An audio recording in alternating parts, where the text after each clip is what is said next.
Hello guys, എല്ലാവർക്കും നമസ്കാരം. ഞാൻ ശ്രീ വിശാഖ് വി എൻ്റർടൈൻമെൻറ്റ് എന്ന നമ്മുടെ യൂട്യൂബ് ചാനലിലേക്ക് ഏവർക്കും സ്വാഗതം. അപ്പോൾ ഈ ഒരു ന്യൂ ഇയർ ആയിട്ടുണ്ട്, ജനുവരി 1 അപ്പം നമ്മുടെ വീഡിയോ കാണുന്ന എല്ലാ കൂട്ടുകാർക്കും ഒരു ഹാപ്പി ന്യൂ ഇയർ ഞാൻ ആശംസിക്കുന്നു.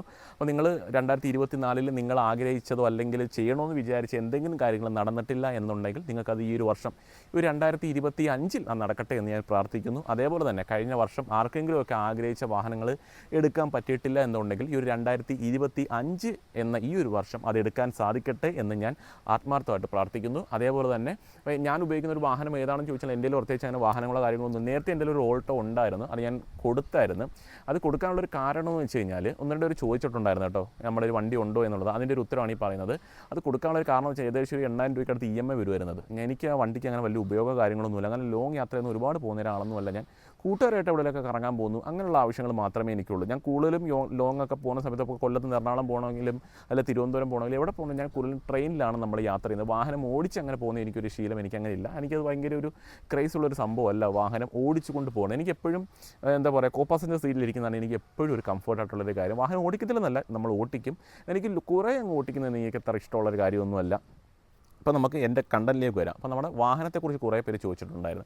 അപ്പോൾ എൻ്റെ കയ്യിൽ നിലവിലിപ്പോൾ ഒരു വാഗണർ ഉണ്ട്. അത് നമ്മുടെ ഒരു സുഹൃത്തിൻ്റെ വാഹനമാണ്. ഇപ്പോൾ കുറേ നാളുകൊണ്ട് എൻ്റെ ഉണ്ട്, ഒരു വർഷത്തിൽ കൂടുതലായിട്ടുണ്ട്. അത് എൻ്റെ കയ്യിലാണ് ഇരിക്കുന്നത്. അപ്പോൾ ഞാനാണ് ഉപയോഗിച്ചുകൊണ്ടിരിക്കുന്നത്.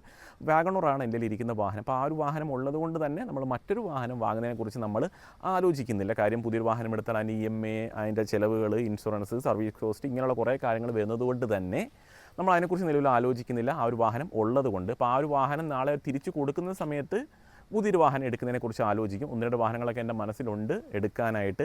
നിലവിലത്തെ സാഹചര്യത്തിൽ നമ്മൾ പുതിയൊരു വാഹനം എടുക്കുന്നില്ല. നിലവിൽ എൻ്റെ കയ്യിലുള്ളത് വാഗണറാണ്. പഴയ എൻ്റെ ഒരു ഓൾട്ടോ നമ്മൾ കൊടുത്തായിരുന്നു.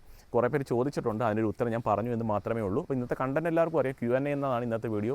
അപ്പോൾ വീഡിയോയിൽ പോകുന്നതിന് മുമ്പ് ഇൻസ്റ്റാഗ്രാം പേജ് എല്ലാവരും ജസ്റ്റ് ഒന്ന് ഫോളോ ചെയ്താൽ വി എൻ്റർടൈൻമെൻറ്റ് സെർച്ച് ചെയ്താൽ മതി. ഇൻസ്റ്റാഗ്രാം പേജ് കിട്ടും നിങ്ങൾക്ക്. അതൊന്ന് ജസ്റ്റ് ഒന്ന് ഫോളോ ചെയ്താൽ മതി. ഞാൻ നേരത്തെ പറഞ്ഞിട്ടൊന്നുമില്ല ഫോളോ ചെയ്യാനായിട്ട്. അപ്പോൾ ഇപ്പം നിങ്ങൾ ജസ്റ്റ് ഒന്ന് ഫോളോ ചെയ്താൽ എന്തെങ്കിലും സംശയം ഉണ്ടെങ്കിൽ അത് അയച്ചാൽ മതി. ഓൾറെഡി ഫോളോ ചെയ്യുന്ന ആൾക്കാർ അതിനകത്ത് എന്താ പറയുക ക്വസ്റ്റ്യനും കാര്യങ്ങളൊക്കെ അയക്കുന്നുണ്ട്. അതിൽ നിന്നാണ് ഞാൻ കുറച്ച് ചോദ്യങ്ങൾ സെലക്ട് ചെയ്തിട്ടാണ് ഈ ഒരു വീഡിയോ നമ്മൾ ചെയ്യുന്നത്. അപ്പം മെയിനായിട്ട് വന്നൊരു ചോദ്യം എന്ന് വെച്ചാൽ കുറേ പേർ ഒരേപോലെ അയച്ചൊരു ചോദ്യമാണ്. ഇപ്പോൾ 2025 വരുന്ന സമയത്ത് ബ്രോ നമുക്ക് 2024 ഇയർ ബാക്ക് വാഹനങ്ങൾ എടുത്താൽ പ്രശ്നമുണ്ടോ എന്നൊക്കെയുള്ള കുറേ ചോദ്യങ്ങൾ കുറേ പേർ എൻ്റെ അടുത്ത് ചോദിച്ചിട്ടുണ്ടായിരുന്നു. അതിൻ്റെ ഒരു മെയിൻ ഉത്തരവെന്ന് വെച്ച് കഴിഞ്ഞാൽ ഇപ്പോൾ ഒരു സാധാരണക്കാരനായ ഒരാൾ, ഒരുപാട് പൈസയൊന്നും എടുക്കാനില്ലാത്ത ഒരാൾ, ഡൗൺ പേയ്മെൻറ്റ് വളരെ കുറച്ച് വാഹനം ഇറക്കണം എന്ന് നിൽക്കുന്ന ഒരാൾ, അങ്ങനെയുള്ള ആൾക്കാരെ സംബന്ധിച്ചിടത്തോളം 24 വാഹനങ്ങൾ എടുക്കുന്നത് എപ്പോഴും നല്ലത് തന്നെയായിരിക്കും. വേറൊന്നും കൊണ്ടല്ല, മാക്സിമം ഡിസ്കൗണ്ട് നമുക്ക് അതിനകത്ത് കിട്ടും. ഇപ്പോൾ ജനുവരി മാസം ആവുന്ന സമയത്ത് ഇയർ ബാക്ക് വാഹനങ്ങളാണ് നമുക്ക് ബാർഗെയിൻ ചെയ്യാൻ പറ്റും. ഒരു 50,000 രൂപ ഡിസ്കൗണ്ട് ഇട്ടേക്കുന്ന വാഹനമാണെന്നുണ്ടെങ്കിൽ നിങ്ങൾക്ക് ഉറപ്പായിട്ടും 60,000 70,000 രൂപ ബാർഗെയിൻ ചെയ്ത് നിങ്ങൾക്ക് വാങ്ങാനായിട്ട് പറ്റും. ആക്സസറീസ് നിങ്ങൾക്ക് ചോദിക്കാൻ പറ്റും. അങ്ങനെ കുറേ ബെനിഫിറ്റുകൾ നിങ്ങൾക്ക് അതിനകത്ത് വരുന്നുണ്ട്. അപ്പോൾ ഒരു 1,00,000 രൂപ ഡൗൺ പേയ്മെൻറ്റ് അടയ്ക്കേണ്ട ഒരു വാഹനമാണെന്നുണ്ടെങ്കിൽ ഒരു 60 രൂപയ്ക്ക് ഡിസ്കൗണ്ട് നിങ്ങൾക്ക് കിട്ടിക്കഴിഞ്ഞാൽ ചെറിയ ഡൗൺ പേയ്മെൻറ്റിൽ നിങ്ങൾക്ക് വാഹനം ഇറക്കിക്കൊണ്ട് പോകാനായിട്ട് പറ്റും. അത് വളരെയധികം പ്രയോജനപ്പെടുന്നൊരു കാര്യം തന്നെയാണ്. ചെറിയ ഡൗൺ പേയ്മെൻറ്റിൽ നിങ്ങൾക്ക് വാഹനം ഇറക്കാൻ പറ്റുന്നു എന്നുള്ളൊരു കാര്യം. പിന്നെ വാങ്ങണ്ട എന്ന് പറയുന്നതിൻ്റെ ഒരു റീസൺ, ഇപ്പോൾ നിങ്ങൾ സ്ഥിരമായിട്ട് ആ വാഹനം ഉപയോഗിക്കാൻ നിൽക്കുന്ന ഒരാളല്ല. നിങ്ങൾ വാഹനം എടുത്തിട്ട് പെട്ടെന്ന് മറിച്ച് പുതിയ വാഹനം എടുക്കുന്ന ഒരാളാണ്. പിന്നെ അങ്ങനെയുള്ള ആൾക്കാരെ സംബന്ധിച്ച് ഡൗൺ പേയ്മെൻറ്റ് ഒരു വിഷയമുള്ള കാര്യമല്ല, ഡിസ്കൗണ്ട് ഒരു പ്രശ്നമുള്ള കാര്യമല്ല. അങ്ങനെയുള്ള ആളുകളെ സംബന്ധിച്ചിടത്തോളം നിങ്ങൾ 24 വാഹനങ്ങൾ ചൂസ് ചെയ്യുകയേ ചെയ്യരുത്, അതിൻ്റെ ആവശ്യമില്ല. അങ്ങനെയുള്ളവരെ സംബന്ധിച്ചിടത്തോളം നഷ്ടം തന്നെയാണ്. കാര്യം വാഹനം എടുത്തൊരു 3 വർഷം കഴിഞ്ഞ് കൊടുക്കാൻ നിൽക്കുകയാണെന്ന് വെച്ചു, നഷ്ടം തന്നെയാണ്. കാര്യം 1 വർഷം കുറഞ്ഞുള്ളൊരു വാഹനമാണ് നമ്മൾ എടുത്തത്. ഇപ്പം നമ്മൾ 28 കൊടുക്കുന്ന സമയത്ത് പറയാൻ പോകുന്നത് എന്താണ്, 24 വാഹനമൊന്നും തന്നെയായിരിക്കും പറയാനായിട്ട് പോകുന്നത്. അപ്പോൾ അങ്ങനെയുള്ള ആളുകൾ വാഹനം ചൂസ് ചെയ്യാൻ നിൽക്കരുത്. അവർ 25 തന്നെ എടുക്കുക, ഡിസ്കൗണ്ട് പ്രശ്നമല്ല, ഡൗൺ പേയ്മെൻറ്റ് പ്രശ്നമല്ല. അങ്ങനെയുള്ളവർ 25 മോഡൽ തന്നെ വാങ്ങുന്നതായിരിക്കും നല്ലത്. പൈസ കുറവുള്ളവരും ഡിസ്കൗണ്ട് വേണമെന്നുള്ളവരും അങ്ങനെയുള്ള ആൾക്കാർ 24 മോഡൽ വാഹനം എടുക്കുന്നത് ഉറപ്പായിട്ടും നല്ലത് തന്നെയായിരിക്കും എന്ന് തന്നെയാണ് എൻ്റെ അഭിപ്രായം. ഒരു സാധാരണക്കാരൻ എന്തായാലും ഒരു 7 വർഷത്തേക്കായിരിക്കും ഫിനാൻസ് ഇടുന്നത്. ഓൾറെഡി നമ്മൾ ഈ വാഹനം വാങ്ങുന്ന സമയത്ത് 50,000 രൂപ 60,000 രൂപ 70,000 ഡിസ്കൗണ്ട് ഓൾറെഡി നമുക്ക് കിട്ടിക്കഴിഞ്ഞു. നാളെ ഒരു സമയത്ത് നമ്മളത് വിൽക്കുന്ന സമയത്താണെങ്കിൽ പോലും ആ ഒരു വർഷത്തിൻ്റെ ഒരു വ്യത്യാസം വെച്ചിട്ട് ഒരു 50,000 വ്യത്യാസം തന്നെയായിരിക്കും അതിനകത്ത് വരാൻ പോകുന്നത്. അപ്പോൾ അതുള്ളൊരു പ്രശ്നമുള്ള കാര്യമൊന്നുമല്ല. നമുക്ക് കിട്ടിയ ഡിസ്കൗണ്ടും അന്ന് നമുക്ക് കുറയാൻ പോകുന്ന വിലയും വെച്ച് നോക്കുന്ന സമയത്ത് അത് ചാലുവായി പോകുന്നത് തന്നെയായിരിക്കും. അപ്പം 2025 2024 മോഡൽ വാഹനം എടുക്കാൻ നിൽക്കുന്നത് മണ്ടൻ തീരുമാനമായിട്ടൊന്നും ഞാൻ പറയുന്നില്ല. അത് ഉചിതമായിട്ടുള്ളൊരു തീരുമാനം തന്നെ ആയിരിക്കും എന്നത് തന്നെയാണ് എൻ്റെ ഒരു അഭിപ്രായം. അപ്പോൾ അതാണ് ഏറ്റവും കൂടുതൽ ആൾക്കാർ ചോദിച്ചൊരു ചോദ്യം ഇത് തന്നെയാണ്. അപ്പോൾ അതിനുള്ളൊരു ഉത്തരം നിങ്ങൾക്ക് കിട്ടിക്കാണും എന്ന് ഞാൻ പ്രതീക്ഷിക്കുന്നു. പിന്നെ മെയിനായിട്ട് കുറേ പേര് പറഞ്ഞൊരു കാര്യമാണ്, ബ്രോ നമുക്ക് ഈ അമേസും ഡിസൈറുമായിട്ട് കമ്പയർ ചെയ്യുന്ന സമയത്ത് അമേസിന് പ്രൈസ് വളരെ കൂടുതലാണല്ലോ എന്നുള്ളൊരു കാര്യം പലരും നമ്മളോട് പറഞ്ഞിട്ടുണ്ടായിരുന്നു. അതെന്താണ് അതിൻ്റെ കാരണം, അത്രയും പ്രൈസ് എന്താ അതിന് വരുന്നത് എന്നുള്ളൊരു ചോദ്യം. അതിൻ്റെ ഒരു മെയിൻ കാര്യം എന്ന് വെച്ച് കഴിഞ്ഞാൽ നിങ്ങളിപ്പം അമേസിൻ്റെ ഏറ്റവും ബേസ് മോഡലും അതേപോലെ ഡിസൈറിൻ്റെ ഏറ്റവും ബേസ് മോഡലും എടുത്തു കഴിഞ്ഞാൽ ഒരുപാട് ഇപ്പോൾ രാപ്പകൽ വ്യത്യാസം പോലെയാണ് ആ രണ്ട് വാഹനങ്ങളുടെയും ഏറ്റവും ബേസ് മോഡൽ വരുന്നത്. അതായത് നമ്മൾ ഡിസൈറിൻ്റെ ഏറ്റവും ബേസ് മോഡൽ എടുത്തു കഴിഞ്ഞാൽ പ്രത്യേകിച്ച് ഒരു ഫീച്ചറും വരുന്നില്ല. ഇൻഫോർമേഷൻ സിസ്റ്റമോ അല്ല അങ്ങനെയുള്ള ഒരു കാര്യങ്ങളും നമുക്ക് അതിനുള്ളിൽ നമുക്ക് അവൈലബിൾ അല്ല. പക്ഷേ നമ്മൾ അമേസിൻ്റെ ഒരു ബേസ് മോഡലിലേക്ക് നമ്മൾ വന്നു കഴിഞ്ഞാൽ ഒരുപാട് ഫീച്ചേഴ്സോട് കൂടിയാണ് അമേസിൻ്റെ ഒരു ബേസ് മോഡൽ വാഹനം അവർ ബിൽഡ് ചെയ്തേക്കുന്നത്. അതുകൊണ്ടാണ് ഒരു പ്രൈസിൻ്റെ ഒരു ഡിഫറൻസ് വരുന്നത്. അതായത് നമ്മളിപ്പോൾ ആ ഒരു വേരിയൻസ് വൈസ് നോക്കിക്കഴിഞ്ഞാൽ 4 വേരിയൻറ്റ് ഡിസൈറിന് വരുന്നുണ്ട്, 3 വേരിയൻസ് ആണ് അമേസിന് വരുന്നത്. ഡിസൈറിൻ്റെ ഒരു സെക്കൻഡ് വേരിയൻറ്റിൽ വരുന്ന ഫീച്ചേഴ്സാണ് അമേസിൻ്റെ ബേസ് മോഡലിൽ നമുക്ക് വരുന്നത്. അതായത് ഡിസൈറിൻ്റെ VXi വേരിയൻറ്റിൽ വരുന്ന ഫീച്ചേഴ്സ് അമേസിൻ്റെ ഏറ്റവും ബേസ് മോഡലിൽ നൽകിയിട്ടുണ്ട്. അതുകൊണ്ടാണ് ആ ഒരു പ്രൈസ് വ്യത്യാസം അവർക്ക് വന്നിട്ടുള്ളത്. അപ്പം ഏത് വേരിയൻ്റ് എടുക്കണം എന്ന് ചോദിച്ചു കഴിഞ്ഞാൽ ഇപ്പം ടോപ്പ് എൻഡ് വാഹനമൊക്കെ എടുക്കുന്ന ഒരാൾ ഏത് വാഹനം എടുക്കണം എന്നൊരു ചോദ്യം നമ്മൾ ചോദിച്ചു കഴിഞ്ഞാൽ ഇപ്പോൾ അമേസിൻ്റെ ടോപ്പ് എൻഡിലോട്ടൊക്കെ വരുന്ന സമയത്ത് നമുക്ക് അഡാസ് വരുന്നുണ്ട്, ലൈൻ വാച്ച് ക്യാമറ നമുക്ക് അവൈലബിൾ ആണ്, കുറേ കാര്യങ്ങൾ നമുക്ക് അതിനകത്ത് വരുന്നുണ്ട്. അപ്പോൾ സേഫ്റ്റി വൈസ് കുറച്ചുകൂടി സേഫ്റ്റി ഫീച്ചേഴ്സ് നമുക്ക് എക്സ്ട്രാ ഉള്ളതും ഒക്കെ നമുക്ക് അമേസിനകത്താണെന്ന് നമുക്ക് പറയേണ്ടതായിട്ട് വരും. അപ്പോൾ നിങ്ങൾക്ക് അഡാസ് അങ്ങനെയുള്ള കാര്യങ്ങളൊക്കെ വേണമെന്നുണ്ടെങ്കിൽ നിങ്ങൾക്ക് അമേസിലേക്ക് തന്നെ പോകുന്നതായിരിക്കും. ടോപ്പ് എൻഡൊക്കെ എടുക്കാൻ നിൽക്കുന്നവരും അല്ലെങ്കിൽ മിഡ് വേരിയൻ്റ് എടുക്കാൻ നിൽക്കുന്നവരും അമേസിലേക്ക് തന്നെ പോകുന്നതായിരിക്കും നല്ലത്. എന്നാൽ എനിക്ക് ഫീച്ചേഴ്സ് ഒന്നും വേണ്ട, എനിക്കൊരു പ്രൈസ് കുറഞ്ഞ് നിൽക്കണം, എനിക്കൊരു ബേസ് മോഡൽ മതി, അങ്ങനെയുള്ള കസ്റ്റമർ ആണെന്നുണ്ടെങ്കിൽ നിങ്ങൾക്ക് ഡിസൈറിലേക്കും വരാം. പിന്നെ മൈലേജ് നമ്മളൊരു കമ്പാരിസൺ നോക്കിക്കഴിഞ്ഞാൽ ഡിസൈറിന് തന്നെയാണ് മൈലേജ് നമുക്ക് കൂടുതലുള്ളത്. അത് എടുത്തു പറയേണ്ട ഒരു കാര്യമാണ്. ഇപ്പോൾ അമേസൊക്കെ ആണെങ്കിൽ ചിലപ്പോൾ ഒരു 20 റേഞ്ചിലൊക്കെയാണ് കമ്പനി പറയുന്നത് തോന്നുന്നു. പക്ഷേ ഡിസൈർ ആണെന്നുണ്ടെങ്കിൽ ഏകദേശം 25 റേഞ്ചിൽ മൈലേജ് പറയുന്നുണ്ട്. അത് മെയിൻ ഒരു വ്യത്യാസം തന്നെയാണ്. അപ്പം നിങ്ങൾക്ക് ഫ്യൂൽ എഫിഷ്യൻസി നോക്കി എടുക്കുകയാണെന്നുണ്ടെങ്കിൽ ഉറപ്പായിട്ടും ഡിസൈർ തന്നെ എടുത്താൽ മതി. ഒരുവിധപ്പെട്ട ആൾക്കാരെല്ലാം അതൊക്കെ നോക്കി തന്നെ ആയിരിക്കും എടുക്കുന്നത്. ഇപ്പം ഞാൻ പറഞ്ഞ എന്താണ് അഡാസ് അല്ല ഇൻവാച്ച് ക്യാമറ ഇങ്ങനെയുള്ള കാര്യങ്ങൾ വേണമെന്നുണ്ടെങ്കിൽ ഒരു SUV ടൈപ്പ് ഒരു ലുക്ക് കൂടി വേണമെന്നുണ്ടെങ്കിൽ അമേസിലേക്ക് പോവുക. അല്ല എനിക്ക് കുറച്ച് പ്രൈസ് കുറഞ്ഞ് നിൽക്കണം, എനിക്ക് ചിലവ് കുറഞ്ഞ് കൊണ്ട് നടക്കണം എന്നുണ്ടെന്നുണ്ടെങ്കിൽ നിങ്ങൾക്ക് ഡിസൈറിലേക്ക് തന്നെ വരുന്നതായിരിക്കും നല്ലത്. കാര്യം ഡിസൈറിനാണ് മൈലേജ് കൂടുതലുള്ളത്. അതും കുറേ പേര് ചോദിച്ചൊരു ചോദ്യമാണ്. കാര്യം ഈ ഡിസൈറും അമേസും ഏകദേശം ഒരേ സമയത്ത് ലോഞ്ച് ആയതുകൊണ്ട് കുറേ കൺഫ്യൂഷനുണ്ട് കുറേ പേർക്ക്. എന്തുകൊണ്ട് ഈ അമേസിന് പ്രൈസ് കൂടി നിൽക്കുന്നു, ഡിസൈറിന് പ്രൈസ് കുറവാണ്, ഏത് വാഹനം എടുക്കണം, ഇങ്ങനെയുള്ള കുറേ ചോദ്യങ്ങൾ കുറേ പേര് ചോദിച്ചിട്ടുണ്ട്. അതിനുള്ളൊരു ഉത്തരമാണ് ഈ പറയുന്നത്. എല്ലാവർക്കും കോമൺ ആയിട്ട് വരുന്നൊരു ഡൗട്ട് തന്നെ ആയിരിക്കും. പിന്നെ ഒരു സുഹൃത്ത് നമ്മുടെ അടുത്ത് മെസ്സേജ് ചോദിച്ചതാണ് ഓൾട്ടോയുടെ കാര്യം. നമുക്ക് ഓൾട്ടോ കേട്ടിട്ട് നമുക്ക് അവൈലബിൾ ആണ്, 1000 cc ആണ് നമുക്ക് എഞ്ചിൻ വരുന്നത്. എൻ്റെ അടുത്ത് ചോദിച്ചതാണ് ഞാനൊരു ഓൾട്ടോ എടുക്കാൻ ആഗ്രഹിക്കുന്നുണ്ട്, ഓൾട്ടോ എടുക്കുന്നതാണോ നല്ലത് അതോ ഞാൻ ഇഗ്നിസിലേക്ക് പോകുന്നതാണോ നല്ലത് എന്നൊരു ചോദ്യം നമ്മുടെ ഒരു സുഹൃത്ത് ചോദിച്ചിട്ടുണ്ടായിരുന്നു. അപ്പോൾ അതിൽ നമ്മളൊരു ഉത്തരം പറഞ്ഞു കഴിഞ്ഞാൽ ഓൾട്ടോയെക്കാട്ട് കുറച്ചുകൂടി നിങ്ങൾക്ക് എടുക്കാൻ മികച്ചത് ഇഗ്നിസ് എന്ന വാഹനം തന്നെയായിരിക്കും. അത് വേറൊന്നും കൊണ്ടല്ല നമ്മൾ പറയുന്നത്. ഇപ്പോൾ ഓൾട്ടോയിലേക്ക് വരുന്ന സമയത്ത് 1 ലിറ്ററാണ് എഞ്ചിൻ, ഇഗ്നിസിലേക്ക് നമ്മൾ പോയി കഴിഞ്ഞാൽ 1.2 വരുന്നുണ്ട്. അത് മാത്രമല്ല തൊട്ട് അടുത്ത സെഗ്മെൻറ്റിൽ വരുന്ന വാഹനമാണ്, കുറച്ചുകൂടി സ്പേഷ്യസ് ആണ് ആ ഒരു വാഹനം ഇഗ്നിസ് എന്നത്. അതുകൊണ്ട് ഇപ്പം നിങ്ങൾ ഓൾട്ടോ എടുത്തു കഴിഞ്ഞാൽ 5 ലക്ഷം രൂപയുടെ വാഹനം, അതിന് EMI ഇടുന്ന സമയത്ത് എങ്ങനെ പോയാലും നമുക്ക് ഏകദേശം ഒരു 7 വർഷമൊക്കെ വെച്ചാൽ 7000, 7500 റേഞ്ചിൽ, 7500, 8000 രൂപ റേഞ്ചിൽ അടവ് വരും. നിങ്ങളൊരു ഇഗ്നിസ് എന്ന വാഹനം എടുത്താലും 9,500 റേഞ്ചിലായിരിക്കും മന്ത്ലി ഒരു EMI നമുക്ക് വരുന്നത്. അപ്പോൾ EMIക്കകത്ത് വലിയൊരു വ്യത്യാസമോ കാര്യങ്ങളൊന്നും വരുന്നില്ല. ഒരു 2000 രൂപ മാക്സിമം വ്യത്യാസമായിരിക്കും നമുക്ക് വരുന്നത്. ആ ഒരു എമൗണ്ട് നിങ്ങൾ എക്സ്ട്രാ കൊടുത്തു കഴിഞ്ഞാൽ നിങ്ങൾക്ക് അടുത്ത സെഗ്മെൻറ്റിലുള്ള വാഹനം കിട്ടുന്നുണ്ട്, നല്ല സ്പേസ് ഉള്ളൊരു വാഹനം കിട്ടുന്നുണ്ട്. അങ്ങനെ കുറേ പ്രത്യേകതകൾ നമുക്ക് ആ ഒരു വാഹനത്തിൽ വരുന്നുണ്ട്. ഇപ്പോൾ ഓൾട്ടോ എടുക്കുന്ന കസ്റ്റമർ പിന്നെ ഒരു 5 വർഷം കഴിഞ്ഞിട്ടാണ് അടുത്തൊരു വാഹനം എടുക്കുന്നത്.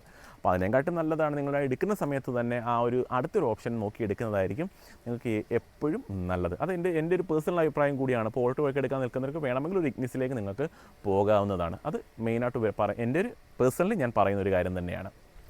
പിന്നെ മെയിനായിട്ട് കുറേ പേര് ചോദിച്ചതാണ്, അത് ഞാൻ കഴിഞ്ഞൊരു ദിവസം നമ്മൾ ഡെമോ കാറിൻ്റെ ഒരു വീഡിയോ ഇട്ടിട്ടുണ്ടായിരുന്നു. ആ സമയത്ത് കുറേ പേര് എനിക്ക് പേഴ്സണലി മെസ്സേജ് അയച്ച് ചോദിച്ചിട്ടുണ്ടായിരുന്നു, നമ്മുടെ ഈ ഡെമോ കാർ എടുക്കുന്നതിൽ എന്തെങ്കിലും നഷ്ടമുണ്ടോ, അതോ ഞാൻ പുതിയ കാർ തന്നെ വാങ്ങിയാൽ പോരെ എന്നൊരു ചോദ്യം പലരും നമ്മുടെ അടുത്ത് ചോദിച്ചിട്ടുണ്ടായിരുന്നു. അതിനകത്ത് എനിക്ക് പറയാനുള്ളൊരു കാര്യം എന്ന് വെച്ച് കഴിഞ്ഞാൽ ഉറപ്പായിട്ട് ഡെമോ കാർ മേടിക്കുന്നത് എപ്പോഴും ലാഭം തന്നെയായിരിക്കും. കാര്യം പല വാഹനങ്ങൾക്ക് 2 ലക്ഷം രൂപ വരെ അവർ ഓഫർ ഇട്ടിട്ടുണ്ട്. അതായത് ഓൺ റോഡ് പ്രൈസിൽ നിന്ന്, നിലവിലുള്ള പ്രൈസിൽ നിന്ന് 2 ലക്ഷം രൂപ വില കുറച്ച് പല വാഹനങ്ങളും നിങ്ങൾക്ക് എടുക്കാനായിട്ട് പറ്റും.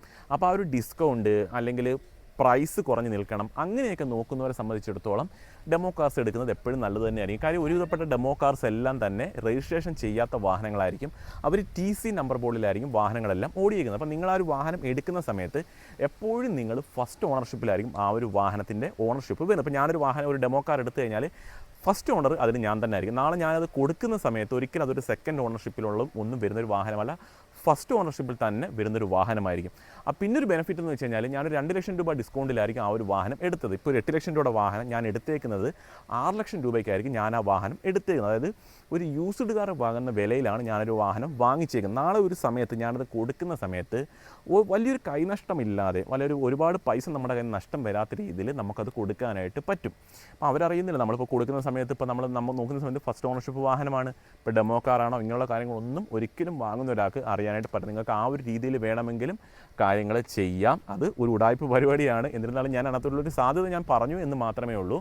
പിന്നെ 2 ലക്ഷം രൂപ ഓഫർ കിട്ടുമെന്ന് ഞാൻ പറഞ്ഞു. പിന്നെ ഒരു കാര്യം എന്ന് വെച്ച് കഴിഞ്ഞാൽ ഇപ്പോൾ നിങ്ങൾക്ക് പുതിയ കാർ തന്നെ വേണം, അങ്ങനെയുള്ളവരെ സംബന്ധിച്ചിടത്തോളം ഒരിക്കലും ചൂസ് ചെയ്യേണ്ട കാര്യമൊന്നുമില്ല. ഇപ്പോൾ പലർക്കും ഒരു ഫീലിങ്സ് വരുമോ, ഇത് കുറേ ഓടിയ വാഹനമാണല്ലോ എന്നൊരു ഫീലിങ്സ് പലർക്കും വരും. അങ്ങനെയുള്ളവർ ഇത് ചൂസ് ചെയ്യേണ്ട ആവശ്യമേ ഇല്ല. കുറച്ച് പൈസയൊക്കെ കുറച്ച് ലാഭിക്കണം, എന്നാൽ ഫസ്റ്റ് ഓണർഷിപ്പിൽ തന്നെ ഒരു വാഹനം വേണം, അങ്ങനെയൊക്കെ നോക്കുന്ന ഒരാളുകളെ സംബന്ധിച്ചിടത്തോളം ഉറപ്പായിട്ടും ഇത് നേട്ടം തന്നെയായിരിക്കും ഡെമോ കാറുകൾ എടുക്കുന്നത്. കാര്യം എല്ലാ വാഹനങ്ങളും ഒരുവിധം 10,000 കിലോമീറ്ററൊക്കെ ഓടാനായിട്ട് സാധ്യതയുള്ളൂ.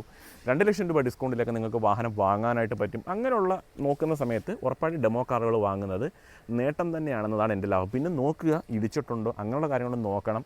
ഇപ്പോൾ ഡെമോ കാർസ് എന്ന് പറയുമ്പോൾ പലരും ഓടിക്കുന്ന വാഹനമാണ്. ജസ്റ്റ് ഒന്ന് ചെക്ക് ചെയ്തതിന് ശേഷം മാത്രം എടുക്കാനായിട്ട് ശ്രമിക്കുക. ഇപ്പോൾ ഇടയ്ക്കിടയ്ക്ക് വാഹനങ്ങളൊക്കെ എടുത്ത് മറിക്കുന്നവർക്ക് നേട്ടം തന്നെയാണ് ഡെമോ കാർ എടുക്കുന്നത്. കാര്യം ആ ഒരു പ്രൈസ് റേഞ്ച് വരുന്നുള്ളൂ. ഇപ്പോൾ നിങ്ങളൊരു വാഹനം എടുത്ത് 3 വർഷം 4 വർഷം കഴിഞ്ഞ് വീണ്ടും അത് കൊടുത്തിട്ട് അടുത്ത വാഹനത്തിലേക്ക് നിങ്ങൾക്ക് പോകാവുന്നതാണ്. പിന്നെ ഒരു സുഹൃത്ത് നമ്മുടെ ചോദിച്ചൊരു ചോദ്യമാണ് SL6 ഓർ എർട്ടിക. അപ്പോൾ ഇത് രണ്ടും തമ്മിൽ എന്താണ് ബ്രോ ഭയങ്കര പ്രൈസ് വ്യത്യാസമുണ്ടല്ലോ എന്നൊക്കെ ഒരാൾ ചോദിച്ചിട്ടുണ്ടായിരുന്നു. അതിലൊരു കാര്യം എന്ന് വെച്ച് കഴിഞ്ഞാൽ നമുക്കിപ്പം അതിൽ ഏത് വാഹനം എടുക്കുന്നതാണ് നല്ലത് എന്നും ചോദിച്ചിട്ടുണ്ടായിരുന്നു. നമ്മളിപ്പോൾ ഒരു ടോപ്പ് എൻഡ് വാഹനം നോക്കുകയാണെന്നുണ്ടെങ്കിൽ ഇപ്പോൾ എർട്ടിഗയുടെ ഒരു ടോപ്പ് എൻഡും അല്ലെങ്കിൽ SL6ൻ്റെ ഒരു ടോപ്പ് എൻഡ് നോക്കുകയാണെങ്കിൽ പ്രൈസിനകത്ത് വലിയ ഡിഫറൻസോ കാര്യങ്ങളോ ഒന്നും തന്നെ വരുന്നില്ല. ഏകദേശം ഒരു സെയിം റേഞ്ച് തന്നെയാണ്. അതുപോലെ എഞ്ചിൻ നോക്കുന്ന സമയത്ത് രണ്ടും ഏകദേശം സെയിം തന്നെയാണ്. പിന്നെ ഒരു വ്യത്യാസം എന്ന് വെച്ചാൽ എർട്ടിഗയിലേക്ക് നമ്മൾ വന്നു കഴിഞ്ഞാൽ നമുക്ക് 7 സീറ്റർ ഓപ്ഷൻ നമുക്ക് അവൈലബിൾ ആണ്. പക്ഷേ SL6 6 സീറ്റർ ഓപ്ഷനാണ് വരുന്നത്. അപ്പോൾ നിങ്ങളുടെ വീട്ടിലേക്ക് 7 പേരൊക്കെ ഉണ്ടെന്നുണ്ടെങ്കിൽ ഒരിക്കലും SL6 എന്ന വാഹനം പ്രാക്ടിക്കലി നിങ്ങൾക്ക് പറ്റില്ല. കാര്യം അതിനകത്ത് 6 സീറ്റർ വാഹനമാണ്, കുറച്ചൊരു പ്രീമിയം ആയിട്ടുള്ളൊരു വാഹനമാണ്. അതിൽ 2 വേരിയൻസേ നമുക്ക് വരുന്നുള്ളൂ. പക്ഷേ എർട്ടിഗയിലേക്ക് വന്നു കഴിഞ്ഞാൽ നമുക്ക് 10 ലക്ഷം രൂപയ്ക്കുള്ളിൽ എനിക്കൊന്ന് 860 റേഞ്ചിലെങ്ങാണ്ട് എർട്ടിഗയ്ക്ക് എക്സ്ഷോറൂം പ്രൈസ് വരുന്നുള്ളൂ. ബേസ് മോഡൽ SL6ന് 11 ലക്ഷത്തിന് മുകളിൽ എക്സ്ഷോറൂം പ്രൈസ് നമുക്ക് വരുന്നുണ്ട്. ഒരു ബേസ് മോഡൽ അല്ലെ സെക്കൻഡ് വേരിയൻറ്റ്, വീട്ടിൽ 7 പേരുണ്ട്, ടാക്സി പെർമിറ്റ് എടുക്കാൻ നിൽക്കുന്ന ഒരാളാണ്, ബഡ്ജറ്റ് 10 ലക്ഷം രൂപയേ ഉള്ളൂ, അങ്ങനെയൊക്കെയുള്ള ആളുകളെ സംബന്ധിച്ചിടത്തോളം എർട്ടിഗ തന്നെ എടുക്കുന്നതായിരിക്കും കുറച്ചുകൂടി നല്ലത്. VXI വേരിയൻറ്റിലൊക്കെ വന്നു കഴിഞ്ഞാൽ റിയർ AC വെൻറ്റും, ഇൻഫോർട്ടൈൻമെൻറ്റ് സിസ്റ്റം, 4 ഡോർ പവറിൻ്റെ, സെൻട്രൽ ലോക്ക്, പോർട്ടബിൾ ലാമ്പ് തുടങ്ങിയ അത്യാവശ്യം വേണ്ടുന്ന എല്ലാ ഫീച്ചേഴ്സും നമുക്ക് എർട്ടിഗയുടെ സെക്കൻഡ് വേരിയൻറ്റിൽ തന്നെ നമുക്ക് അവൈലബിൾ ആണ്. അപ്പം ആ ഒരു ബഡ്ജറ്റ് ഉള്ളവർക്ക് എർട്ടിഗ തന്നെ എടുക്കുന്നതായിരിക്കും നല്ലത്. കുറച്ചുകൂടി പ്രീമിയം ഫീൽ വേണം, 6 സീറ്റർ മതി, അങ്ങനെയുള്ളവർക്ക് SL6ലേക്കും നിങ്ങൾക്ക് പോകാവുന്നതാണ്. അപ്പോൾ അത് നിങ്ങളൊരു പ്രൈസ് റേഞ്ച് നോക്കിയിട്ട് നിങ്ങൾ ഡിസൈഡ് ചെയ്യുന്നതായിരിക്കും നല്ലത്. പിന്നെ കുറേ പേര് എനിക്ക് ചേതൊക്കെ ഉള്ളതുകൊണ്ട് കുറേ പേര് ചോദിക്കാറുണ്ട്, ചേതൊക്കെ എങ്ങനെയുണ്ട് ബ്രോ, നമ്മുടെ കുറേ ഗ്രൂപ്പൊക്കെ ഉണ്ട്, ഗ്രൂപ്പിനകത്ത് കുറേ മെസ്സേജുകളൊക്കെ വരാറുണ്ട്, ആ ചേതൊക്കെ എങ്ങനെയുണ്ട്, ഏത് വേരിയൻ്റാണ് എടുക്കേണ്ടത്, അങ്ങനെയുള്ള കുറേ സംശയങ്ങൾ കുറേ പേരുടെ അടുത്ത് ചോദിച്ചിട്ടുണ്ടായിരുന്നു. കഴിഞ്ഞൊരു ദിവസം നമ്മളൊരു ഓണർഷിപ്പ് റിവ്യൂ ഇട്ട സമയത്ത് എനിക്ക് പേഴ്സണലി ഇൻസ്റ്റാഗ്രാമിൽ കുറേ മെസ്സേജ് വന്നായിരുന്നു, ബേസ് മോഡൽ എടുത്താൽ മതി. അപ്പോൾ എൻ്റെ ഇരിക്കുന്നത് ബേസ് മോഡലാണ്. അപ്പോൾ അതിനെക്കുറിച്ച് എനിക്ക് പറയാനായിട്ടുള്ളതെന്ന് വെച്ച് കഴിഞ്ഞാൽ നമ്മൾ ഇലക്ട്രിക് സ്കൂട്ടർ എടുക്കുന്ന സമയത്ത് എപ്പോഴും പ്രൈസ് കുറഞ്ഞിരിക്കുന്നതായിരിക്കും എപ്പോഴും നമുക്ക് പ്രാക്ടിക്കലി നല്ലത്. കാര്യം വേറൊന്നും കൊണ്ടല്ല, ഞാനിപ്പോൾ 2 ലക്ഷം രൂപ കൊടുത്തൊരു വാഹനം എടുത്തു കഴിഞ്ഞാൽ എനിക്കത് മുതലായി കിട്ടണമെന്നുണ്ടെങ്കിൽ ഏകദേശം 1 ലക്ഷത്തിന് മുകളിൽ കിലോമീറ്റർ ഓടിക്കൽ മാത്രം നമുക്കത് മുതലാവത്തുള്ളൂ. അപ്പോൾ ഈ ഒരു വാഹനമാണെന്നുണ്ടെങ്കിൽ വെറും 1 ലക്ഷം 1.15 ആ ഒരു റേഞ്ചിലേ എനിക്ക് പ്രൈസ് വരുന്നുള്ളൂ. അപ്പോൾ ഇതിൻ്റെ ഒരു ബേസ് മോഡൽ എടുക്കുന്നതായിരിക്കും എപ്പോഴും നല്ലതെന്ന് തന്നെയാണ് എൻ്റെ അഭിപ്രായം. വേറൊന്നും കൊണ്ടല്ല, നമുക്ക് വളരെ പെട്ടെന്ന് തന്നെ ആ ഒരു വാഹനം ഓടിച്ച് മുതലാക്കാനായിട്ട് പറ്റും. അത് തന്നെയാണ് ഏറ്റവും വലിയൊരു കാര്യം. പിന്നെ കുറേ കോംപ്രമൈസ് ചെയ്യണം, ഡിസ്ക് ബ്രേക്ക് ഇല്ല, 6 മണിക്കൂർ 5.5 മണിക്കൂർ ചാർജ് ചെയ്യണം, അങ്ങനെയുള്ള കുറേ പ്രശ്നങ്ങൾ ഈ ഒരു ബേസ് മോഡൽ എടുത്തു കഴിഞ്ഞാൽ വരുന്നുണ്ട്. പക്ഷേ കിലോമീറ്റർ നോക്കുന്ന സമയത്ത് സെയിം തന്നെയാണ്, ആ ഒരു 123 തന്നെയാണ് എല്ലാ വേരിയൻസിനും കമ്പനി പറയുന്നത്. അതുകൊണ്ട് അതിനകത്ത് പ്രത്യേകിച്ച് ബുദ്ധിമുട്ടോ അല്ലെങ്കിൽ പ്രശ്നങ്ങളോ കാര്യങ്ങളോ ഒന്നും തന്നെ വരുന്നില്ല. നിങ്ങൾക്ക് ടൈമിൻ്റെ ഒരു പ്രശ്നമുണ്ട്, എനിക്കിപ്പോൾ 4 മണിക്കൂർ തന്നെ ഫുള്ളാവണം, അങ്ങനെയുള്ള പ്രശ്നങ്ങളൊക്കെ നിങ്ങൾക്കുണ്ട് എന്നുണ്ടെങ്കിൽ നിങ്ങൾ തൊട്ടടുത്ത വേരിയൻസിലേക്ക് പോകുന്നത് തന്നെയായിരിക്കും നല്ലത്. പ്രൈസൊക്കെ നോക്കി കുറച്ച് ലാഭം ഉദ്ദേശിച്ച് എടുക്കുന്ന ഒരു കസ്റ്റമർ ആണെന്നുണ്ടെങ്കിൽ ഉറപ്പായിട്ട് നിങ്ങൾക്ക് ഈ ഒരു ബേസ് മോഡൽ എടുക്കുന്നത് തന്നെയായിരിക്കും എപ്പോഴും ലാഭമെന്ന് തന്നെയാണ് എൻ്റെ ഒരു പേഴ്സണൽ അഭിപ്രായം. അപ്പം നമ്മൾ ഇന്നിപ്പോൾ ഒരു വീഡിയോ ചെയ്യാനുള്ളൊരു കാരണം എന്ന് വെച്ച് കഴിഞ്ഞാൽ മെയിനായിട്ട് എനിക്ക് ഒരു ചോദ്യത്തിനായിരുന്നു ഉത്തരം തരേണ്ടത്. വേറൊന്നുമല്ല, ഈ 2025 24 മോഡൽ വാഹനം വാങ്ങുന്നത് നഷ്ടമാണോ എന്നുള്ളൊരു ചോദ്യം പലരും എന്നോട് ചോദിച്ചു. അപ്പോൾ ആ ഒരു കാര്യം നിങ്ങളിലേക്ക് എത്തിക്കുന്നതിന് വേണ്ടിയിട്ട് പിന്നെ ഒരു ന്യൂ ഇയർ വിഷ് തരണം എന്നുള്ളത് കൊണ്ട് മാത്രമാണ് നമ്മളൊരു വീഡിയോ നമ്മൾ എടുത്തത്. അല്ലാതെ വേറെ പ്രത്യേകിച്ച് കാര്യങ്ങളൊന്നും ഇല്ല ഈ ഒരു വീഡിയോ എടുക്കുന്നതിന് വേണ്ടിയിട്ട്. ഉപകാരപ്പെടുന്ന ഒരു വീഡിയോ ആണെന്ന് തന്നെയാണ് എൻ്റെ ഒരു വിശ്വാസം.